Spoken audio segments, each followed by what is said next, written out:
Na mbali na hayo, mtazamaji, ni kwamba viongozi wa Kenya Kwanza wameitetea tume ya uchaguzi na mipaka IEBC, wakiwataka viongozi wa upinzani kukoma kutishia makamishna wa IEBC na kujishughulisha na maandalizi ya uchaguzi mkuu wa mwaka ujao. Na wakizungumza katika hafla tofauti, viongozi hao pia waliwashambulia wenzao wa upinzani kwa kukosa ajenda itakayowafaidi wa Kenya. Emmanuel To na mengi zaidi.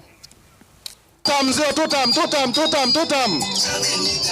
Walisakata ngoma ya tutam huko Kibwezi West, kaunti ya Makueni, mashambulizi dhidi ya wale wanaoipiga vita IEBC ya kichacha.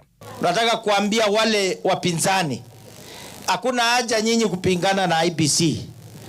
Mpinzani wenu mkubwa ambaye mlikuwa mnasema mnataka mpeleke nyumbani yako tayari kuwapeleka nyumbani. Wacha IEBC ifanye kazi yake, ndio tusafirishe ule mkabila once and for all. IEBC haipigi kura, wale watu wanapiga kura ni hawa watu wamekaa hapa, watu wa Kibwezi, watu wa Kenya mzima. Wao tunataka tuwaambie watoke kwa mahoteli. Kikosi hicho kikitaka muungano wa upinzani kutangaza mgombea wao haraka iwezekanavyo na kujitayarisha kwa kichapo mwaka ujao. Kama kweli yule mkabila na means business, si aseme Kalonzo tosha basi. Si aseme Kalonzo ama asiseme.